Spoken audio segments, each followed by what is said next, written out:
এই যে সেন্ড মানিতে যাইবা, যাওয়ার পরে এই যে দেখো এই যে সাইডে প্রিয় নাম্বার, প্রিয় নাম্বারে যাওয়ার পরে যে আমার অলরেডি মনে করো যে কয়টা প্রিয় করা আছে, মনে করো এই জায়গা থেকে আমি একটা প্রিয় নাম্বার কাইটটা দিমু, কাইটটা দিতে হইলে এই যে রিমুভ পাসওয়ার্ড দিয়া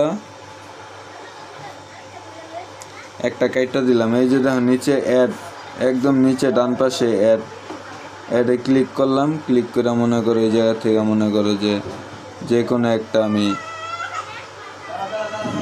করতে পারবো, অ্যাড করতে পারবো।